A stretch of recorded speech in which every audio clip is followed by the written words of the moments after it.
I mean, when it comes to mental health, specifically men's mental health, you've like a lot of the other people that we've had on so far, you've got multiple relationships with it. You've got a Mercy hat, you've been on XTC events, you've had your own journey, your own experiences, you've worked at Mercy, you are a mountain rescue team member, you're now doing coaching, loads of different hats. I'd love to hear, as much as you feel comfortable sharing, a bit about your own personal journey and why mental health and supporting other men and coaching people through some of this difficult stuff. When did that become a big thing for you, and what's your journey been like with it? I'd probably suggest it's always been a part of my world, wanting to help people. I mean, I won't go into it now, but I do a lot in my corporate life. I do a lot about different personalities and leadership profiles. And there are certain different personalities that want to help people more than others. And I am the personality type that wants to help people. So there's always been that space in my world for that. When it comes specifically, and has that always been the case? Is that ingrained? Like, did you notice it even when you were a child or a teenager? Was there an instinct to help? Or is it something? Yeah, I think so. Yeah. Certainly, when you're finding your feet as a young teen, I don't know. Later, sort of late teens, early 20s, you could definitely feel it coming through. Even with things like, I don't know, sports things. Like, it was never. I always wanted to make sure that people were doing all right. Yeah. In some aspect, I think, and certainly I've just grown into that. So really got married at 21. Obviously, when you're 21, you're like wet behind the ears and pretty cocky, I think. But you sort of think, oh yeah, life will be fine, and it isn't until you start to really mature and really grow up. But also when you get married or even just share a house with housemates, actually, when you got other people in your own world, you realize that some of the stuff that you do probably isn't normal for everybody. Yeah. So some of the things that I was noticing quite early on in my early 20s was that I got cross and aggressive quite quickly, and there was a level of, I'm going to say, a level of sadness just in my world. Yeah. So there was, and there's been multiple pockets of healing throughout all that. They've included therapy. They've included the Freedom Course with Mercy. They've included Keys to Freedom. One of them was actually a bit of a breakdown moment for me. I remember coming home from work early. I left early and just broke down. And do you remember what triggered that? Yeah, it was. I think it was lots of stuff all piled on top of itself. Yeah. My kids were also pretty young, and you know what that's like when you're pretty much at the end of yourself. You're just knackered.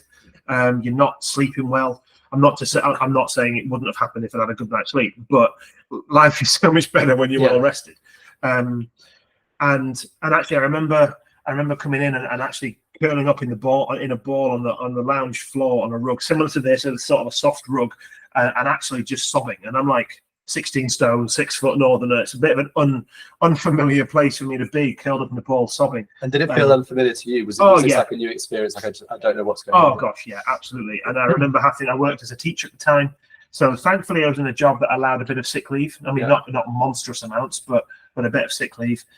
So I had to call HR and just sort of explain, and I did, and I just couldn't get my words out, stuttering and just unable to communicate, and lots of broken pieces from across my world had all sort of just landed in one.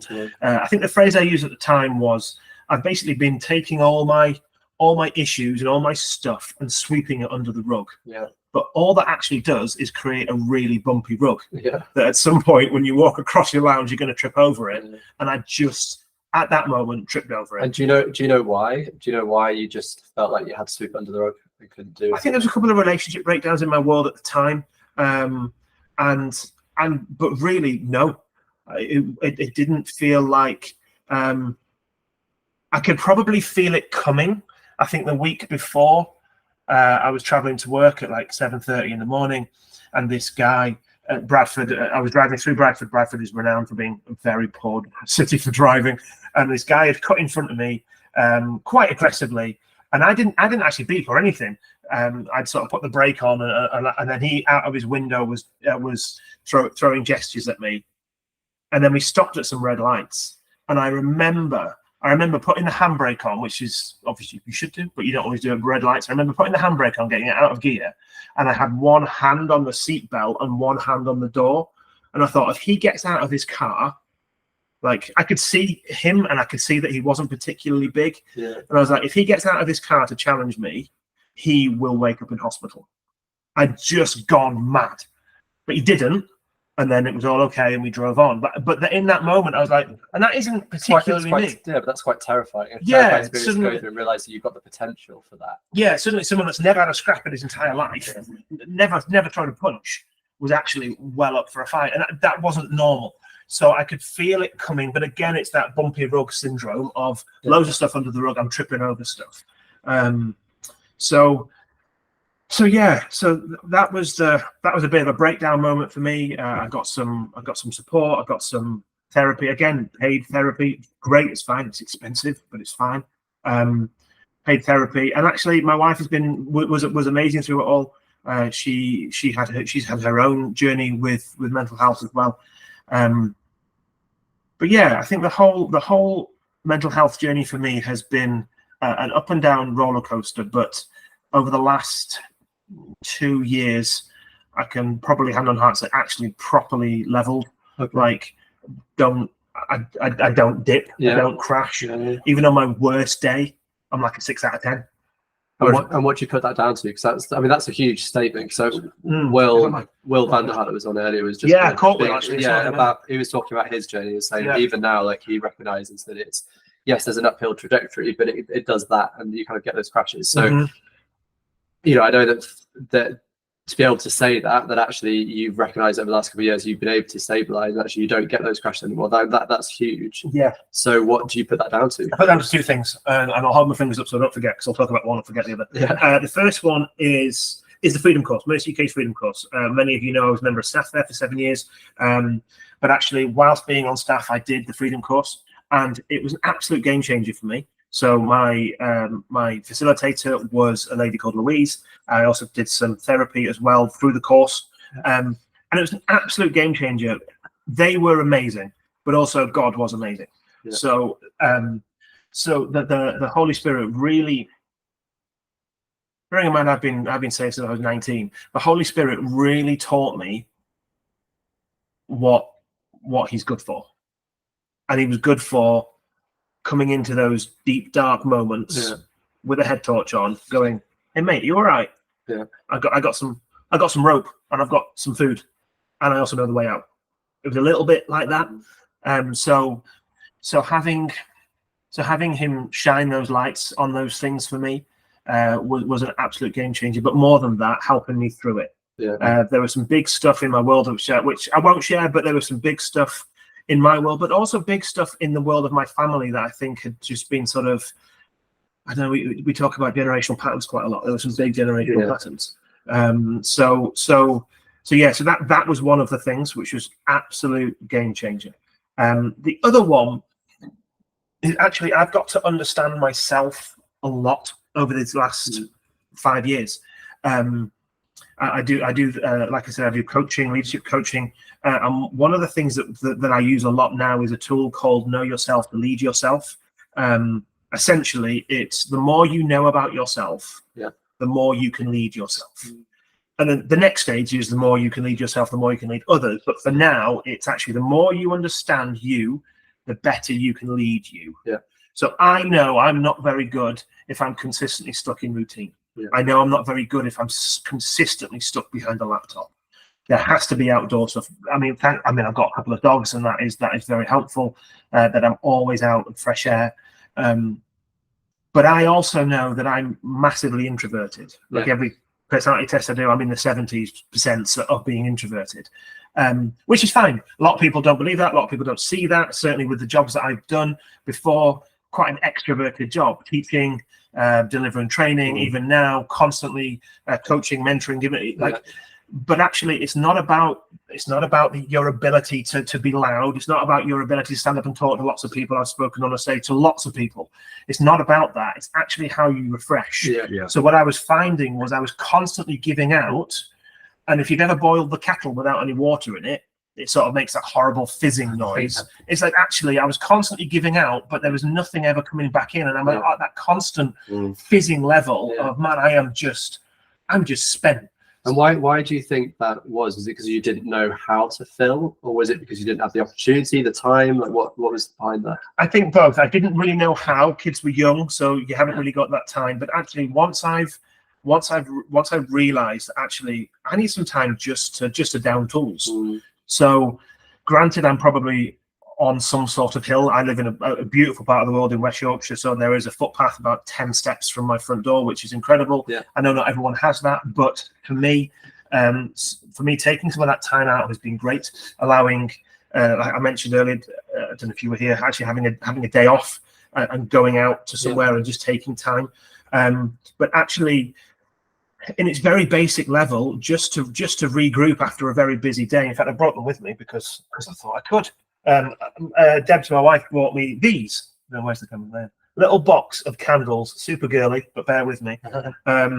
So these candles are about that big, and they take about 20 minutes to burn down.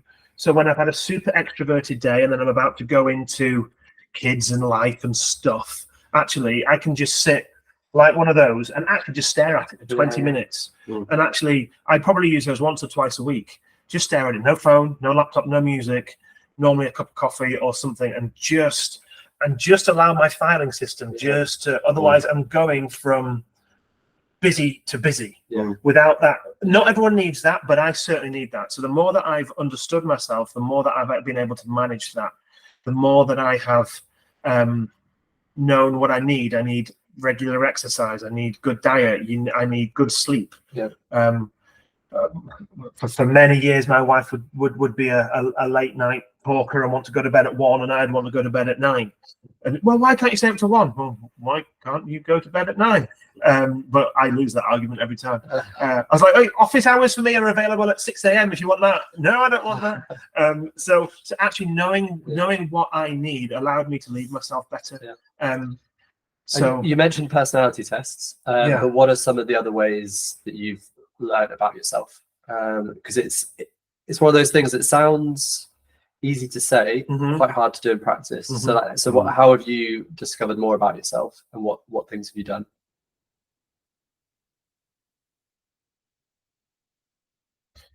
How have I learned more about myself?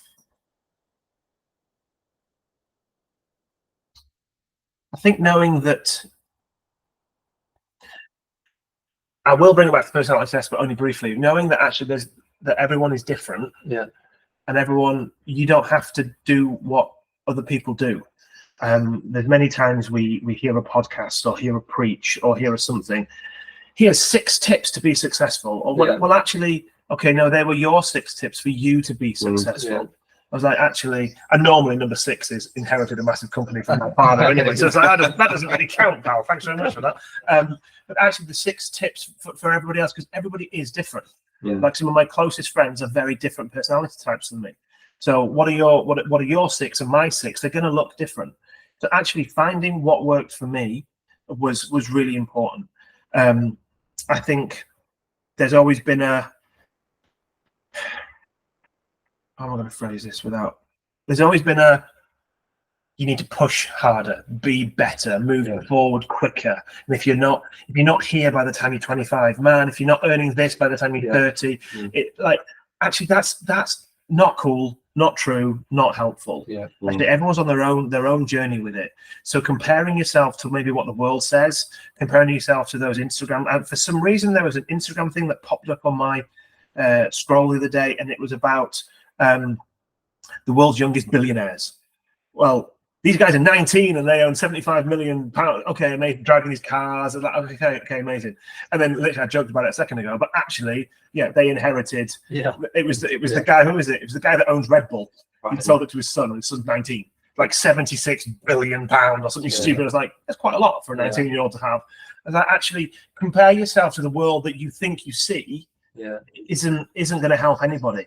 Again, you type masculinity. I know James, a great friend of mine, James Ray, was speaking earlier about masculinity. I could just Google masculinity and hit go. You are ripped. You are massive. You are hairless. You are awesome. Well, that's not masculinity. It's like no one's like, of all the people in the world, what percentage of people is that? Very, very few. So actually not comparing yourself to others like that. But that is easier said than done. We live in a world where that comparison is humongous. So that's really helped. And actually, I will bring God into this. I'm a big Jesus follower, and actually allowing Him to speak to you, whatever that looks like. Again, this isn't something I would say that I'm naturally particularly good at. And Paul earlier was saying, "Oh yeah, every morning I'm in my." Oh gosh, I'm not. Every morning I'm drinking a coffee, faffing with the kids, faffing with the dogs. The dogs vomit in the kitchen. Okay, thanks guys, thanks very much. And then the kids are late for school. Like, it's not every day. Let's face it. It's probably a couple of times a week at a push. If I'm being really honest. But actually, just having that space. Sometimes those little candles can help just to recenter. Sometimes worship can help. I play guitar. Sometimes that can help. Actually, just reading my word, finding a little Bible study, just to recenter and find that presence that we mentioned earlier, is a real game changer. And I don't always notice it, but my wife is the first one to notice it. When was the last time you spent time with God? Oh, I don't know. Well, I can tell that you haven't, so do it. Okay. Which goes back to earlier question. Listen to your wives. Listen to your wife. They do tell us the truth. Yeah. So someone put in there that actually the wife wisdom is underrated. I absolutely agree.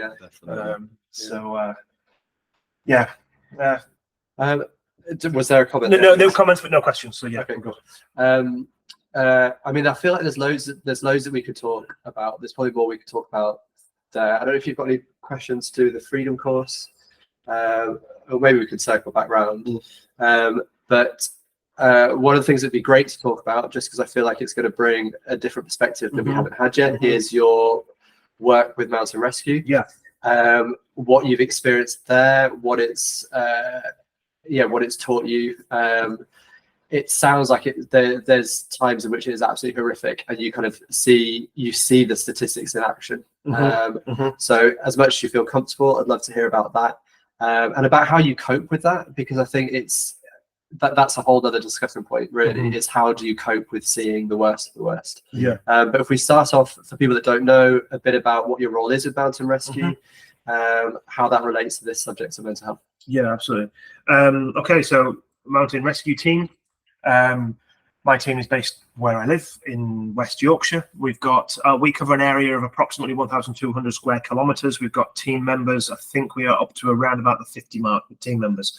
We are all voluntary from top to bottom, from leader to team leader to whatever, right through. Everybody is completely voluntary. Yet we are a 999 response unit. So people call 999. They either ask for police, ambulance, or they can ask for straight Mountain Rescue, depending on what they need. So it's worth saying, though, that actually there is lots of support for us. In case we get a few comments through, that we do have access to the same trauma specialists that the actual 999 services do. So we're not like volunteers and then left completely alone. There's a huge amount of support, and obviously with the team that I work with, there's a huge amount of experience and understanding around some of the traumatic events. But yeah, we do at times see the rough side of some of these stats. So have you touched on suicide yet today? We've talked about it as a stat, and obviously we had a little, Paul mentioned it when he was sharing his story, but not huge amounts, so by all means. Okay, so at the moment, now these stats were pre-COVID, so I would 100% suggest they are worse now. But one man killed himself every 2 hours in the UK, which is massive. So what time are we on now? Approximately 5 o'clock. So just this afternoon, 2 men have taken their lives. Since breakfast, 7 men have taken their lives. Like it's a huge problem. It's a huge problem. And if you are male and in between early, sort of late 30s and late 40s, you're in that danger zone. So that's why the phrase that I mentioned earlier, if you think adventure is dangerous, try routine, it'll kill you. Well, for a lot of people, it probably is. So why do you think that? bracket specifically? You know, I don't know. I wonder if it's something to do with just the busyness of life. Yeah. You've Young family. you've got young family. You're also that age group can be helping kids, but also helping parents. Yeah. So you've got Double pressure. you've got double pressure, but also in your working career, that's the area that's taking a huge amount of pressure. You're sort of dossing around in your 20s or at uni, sort of early 30s. You're getting a job, but then you're getting a promotion. All of a sudden, now you're actually having to work quite long hours, quite pressurized. Yeah. Once you tip over the 50 mark, you're still all going to be pressurized, but you might be looking to actually, I can't bother with this anymore. I'm winding down a little bit. But yeah, I don't really know, but that would be my suggestion. So yeah, at times we have to go and retrieve suicide bodies at times, and it can be pretty rough. I remember a while back, it was a very odd day for me. I was doing an executive leadership training with a load of people. We did that. I was sent out into the mountains to do a recovery. Do you know it's that when you get called out? Like, is it? Yeah. So we know it's that. And then came home. Kids were faffing. I had a little bit of work to finish off. I cooked tea. We had an evening meal, something in the evening. I was like, got to the end of the day. I was like, that was a very odd day. Yeah. Like you've gone from senior executives to the rescue thing, to kids faffing about cooking tea, and now actually I just want to sit down quietly for half an hour. So we get to see the other side of that. We get to see those stats, and it's in some aspects I count it a bit of a privilege to do that. I don't know where my theology lands and all of that, but actually to help out, but also it's always very sad. It's the community. It's people in the community that have decided to call it a day. But those stats are horrifying. There'll be many people listening and watching and attached to Mercy that have had first-hand experience of that, just as Paul was mentioning earlier. So it's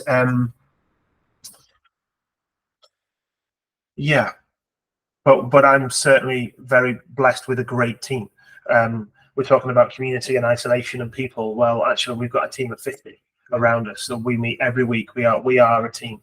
There was someone mentioned it earlier about who are those people that you can call at 2 a.m. Yeah. Well, actually, there's a huge chunk of that team that I can probably call at 2 a.m. and they could probably call me. Yeah. And it sort of be okay. So suicide is a big thing, but there's this on the back of that. I want to briefly mention something that I've coined, the law of before, and it's from my time in the mountains, in the hills, and being outside. I haven't heard it anywhere before, but I'll call it my thing. Yeah. Harvey's Law. There you go. Copyrighted. There you go. Fine. So the law of before. The law of before says that actually before you get hungry, have something to eat. Yeah. Because if you get really hungry, then that becomes a real problem. If have something to drink before you get thirsty, because if you get dehydrated, that becomes a real problem. Put a jumper on before you get cold. So you stop on a hill, you put a jumper on before you're cold. Before it starts to rain, you put your waterproofs on, otherwise you're going to be wet. You get the idea. The law of before. But actually, when it comes to men, when it comes to mental health, when it comes to stuff, actually, before you feel lonely, find friends. Yeah. Before you feel isolated, have a conversation. Before you go, man, I've got no friends in my world, well, drop a few texts. As daft as it sounds, if you can see it coming, if your best mate is about to leave and move somewhere else, actually drop a few texts with the people. Hey guys, I'm having a barbecue. Do you want to come around? A few cheeky beers. Do you want to go for a walk? Do you want to take the dogs out? Do you want to, I don't know, do whatever you want. Like I said earlier, I'm playing pool tonight. Guys, you want to come play around the pool? It's not something I do very often, but it's just a bit of fun. It's out of the order. Actually, before you get there, therefore, before you feel that your life is so low that you can't continue, do something about it. Like, it's easy for us to sit here on a comfortable sofa with a cup of tea in our hand and say, actually, yeah, you need to do something about it. But actually, maybe it is that simple. Yeah. Actually, before you go down that epic crash, actually, I'm not doing great. When I was in the middle of some of my big crashes, just a text to a mate, I don't need you. It's not an SOS. I don't need you at my door in 10 minutes. But overall, I'm just not doing great. So at some point in the next week, can we grab some food? Well, I don't know any guy in the planet that doesn't answer that with a yes. Yeah. Of course, no, mate, sorry, I'm busy. No one's doing that, are they? Yeah. It's straight up, yeah, of course, yeah. 100%. Have you always found that easy to do, or is it something you've had to learn? No, something I've had to learn. just. And is it pure discipline? Like, why do you think so many people find that hard? 'Cause it can be a hard thing to do. Yeah. Why do you think that is, and how did you get into a habit of doing it? I wouldn't say I was in a habit of doing it. I just knew that it was the lower before, as in before this gets really bad. Yeah. I just need to make sure I've still got some mates kicking around. Yeah. And I don't know, if people say it's hard, I would ask them why they think it's hard. Yeah. Because they've probably got somebody. Yeah. And if they haven't got somebody, then there's probably community. I'm going to say community groups, but what I mean by that is football club, a chess club, a make your own pottery. I don't know, whatever you're into. There's people that go out mountain biking. There's people that go out running. There's people that whatever is your thing, go and do it. Yeah. There's people kicking around that actually you can get involved with. And if that is something that people struggle with, or if that's something that people listening to this struggle with, actually, they can probably do something about it. Yeah, it's something that I reckon I've struggled with. If I think back to the time, because it's a great concept. I love it, the law of rapport, there's a lot of wisdom in that. I know I've struggled with it, and when I've kind of taken the time to step back and go, why do I find it hard to just say, hey, do you want to meet up for a drink? I think it ultimately comes down to the fear of being an imposition, but also the fear that they'll say no. And that I'll feel like a bit of a fool because it's taken me a lot to do that. I've got no answers to that, but I'm just recognizing that for me, those are kind of the two of the reasons why I might just hesitate. And often it just takes a moment hesitation, doesn't it? And you don't do it. Like, you've got to do it straight away. The moment's hesitation, you go, oh, for some reason I'm not so sure about doing that, so I'm going to leave it for 5 minutes, and then 5 minutes goes by and you've intentionally forgotten all about it and you never do it. Yeah, and you get those prompts, you get those, like the amount of times I've gone, oh, I need to text somebody, and then don't. Yeah. And then I hear, oh man, they were in hospital. I was like, I didn't know they were in hospital, but I had that prompt, and I got busy with a flipping email that could have waited. Actually, 10 seconds of, hey mate, I'm just thinking about you, how's life? Going to catch up on a FaceTime? But you mentioned earlier about like trying to go for a drink. Actually, guys don't do well in this setting. Yeah. But I know we do because there's cameras on us and it's what we're doing. But actually, if we were to go, hey guys, you want to go for a drink, and all three of us sit around having a coffee or a beer, actually the conversation it would be okay, but it wouldn't flow. Guys tend to talk better shoulder to shoulder doing something, task orientated. So tinkering with a car, climbing up a hill, something. But it's easier to say yes to that, isn't it? Because it's actually, you're going to get something out of it. Yeah. You're going to enjoy it as well. Yeah. When someone says, do you want to meet up for a drink, you're never quite too sure what's going to be asked of you. And so that, again, a moment of hesitation, and you make an excuse not to do it. And if you've got young kids, hey, Saturday morning I'm taking to a play place. Yeah. I've been assured they do a good bacon sandwich and decent coffee. Do you fancy an hour out? Yeah. In brackets, you'll get brownie points with the wife. Well, all right, happy days. You go with it, So then all of a sudden you're chatting, but it's not deep. It's not face to face. It's just conversation. I totally get it's easier said than done. Yeah. But we have to start somewhere. It's a little bit like being super overweight and going to the gym. It's okay. Yeah. You've got to start somewhere. But yeah, there's a couple of things pinging through I can see in my peripherals. How have you found your journey with other men around mental health, vulnerability, and faith? And what are the challenges and benefits? Oh, that's my brother. Hi, Peter. I was about to ask, actually. There's a quote from Brené Brown. I don't know if you're familiar with Brené Brown. She's a research professor, speaks a lot into vulnerability and authenticity. And the quote is, vulnerability breeds vulnerability. Yeah. Actually, if you're quite open, people are going to be quite open. We all know those people that you go, hey, how are you? And they go, fine, how are you? Okay, great. Well, that's okay. Yeah, I'm fine. Yeah. And that's all it. End off. Yeah. So actually, being vulnerable. How have you found it with other men about mental health, vulnerability, and faith? Okay, mental health. I'm always the one that just asks the straight question, and I did it this week. I had an executive coaching call with a business professional, and stuff was in his world, and that wasn't the conversation. We weren't counseling. We were talking about goals. We were talking about how to improve his team and his department and his leadership. And then all of a sudden, I found myself internally going, I need to ask some tough questions here. So I was like, I just sort of like, right, I'm just gonna stop what we're saying, because I don't know who you've got in your world who's going to ask this. Yeah. So I'm going to ask this: are you suicidal? No. Okay. Are you overly drinking to get rid of the pain? No, I'm not. Okay.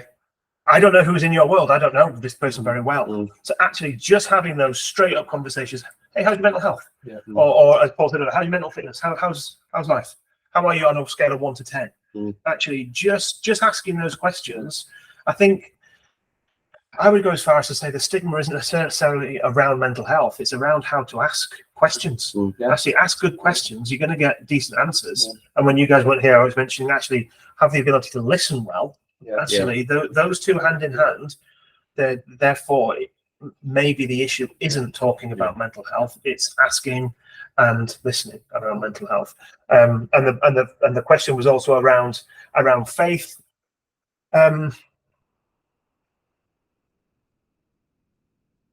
If you, I won't go into the specifics because I'm not a Bible scholar. You can ask my wife on that. But there's lots of stories in the Bible that actually specifically look at or suggest looking at mental health. Actually looking at, if you see people's lives and go, oh man, you probably struggled a lot with PTSD. You probably struggled a lot with this. So actually, I've got two answers to that. The faith journey for me has been massive, but also it hasn't changed anything. Because it wasn't a faith necessarily journey for me. The Freedom Course was amazing, and God did amazing stuff, and the Holy Spirit really broke through.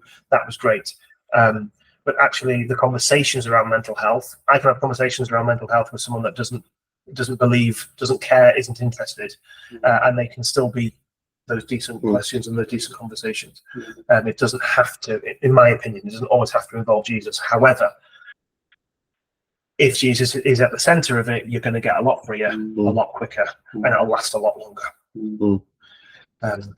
Amen. Yeah. Good answer. We've got about 5 minutes before. No way. Is it 5 o'clock? Yeah, we've got Billy Crabtree coming to do some live music, which is great. So he'll be here in about 5 minutes. While Rob's checking out the comments, see if there's anything else out there. Paul, was there anything that you wanted to ask Rob or comment on? One of the comments again is I think that the theme that you're bringing up here is being intentional. Yeah. Again, do things on purpose, just because you can, and that actually in doing that, one, it's good self-awareness, but two is actually the age-old saying that the prevention is better than the cure. That we're not having, while we're starting much more to have the conversation about mental health, mental fitness, we're usually doing it in a reactive way to the fact that so many people struggle with their mental health. Whereas I do think what's really going to be helpful is to bring that conversation around to having the conversation before there's a problem. So whether that be doing a Keys to Freedom book, I don't think anybody should wait till they're in a crisis to do Keys to Freedom. No. I just see, I mean, we obviously at work, we go through the tools and stuff ourselves as well, but that for me is something I'll pick my Keys to Freedom book again up at some point and go through it just because I can. Yeah. You don't wait to do your laundry. No. What by the time everything is dirty, you do it as you go. And it's the same with Keys to Freedom. It was like it gives you tools and gives you practical application to actually live a life of freedom. So yeah, it is not, for those that are listening and those that haven't done it, Keys to Freedom is not a book that people with issues need to do. It's actually a book that every Christian needs to do. Like I said earlier, if you can just grab yourself a couple of copies and do it in a group. Like I've done Keys to Freedom in a pub, I've done Keys to Freedom in a coffee shop, I've done it in a rock face eating sausages and rock climbing. I've done it on Zoom with a load of people, and I've done it in a room with people. So, and it works every time. So if you're like, actually, yeah, I quite fancy that, and also at the same time you're like, actually, I could grab a group of guys, buy 5 copies. Like I don't even know how much they are. And like, just buy a couple of copies. And do it with a couple of friends. Look, every Wednesday night we're going to do this book, or every other Wednesday if you're super busy, and it'll be, we'll have a burger on our hands, we'll have a whatever, and actually journey that as fellas. One, not only are you getting healing and freedom in areas, but you're also building a great band of brothers to help you along the way. It's like Paul was saying, it's fitness, isn't it? I go to the gym to lift weights even though I don't feel like it.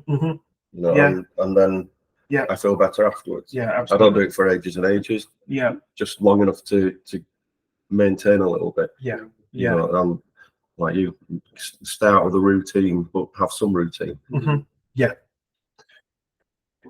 Pick up on just one comment Yes. there, which was the Laura before. If anyone doesn't know themselves enough to know what they need to be proactive in, what would you prioritize? So I guess like any kind of, to any men out there that are listening, that's like, look, if you're just going to do one thing, Yeah.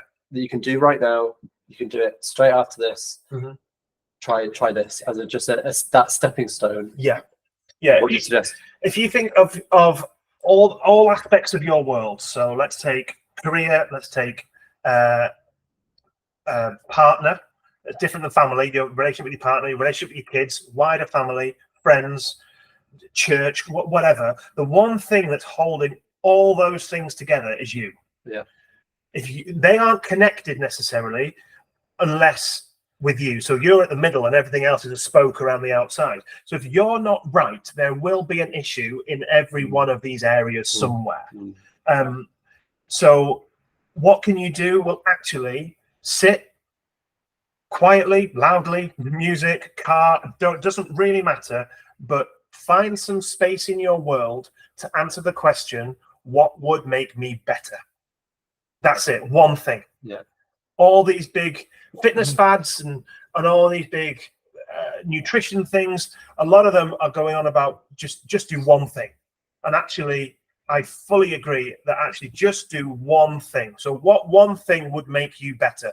Not that would make your wife better, because we love her, but we're not talking about her. Not one thing that would make your kids better or your career better. One thing that would make you better.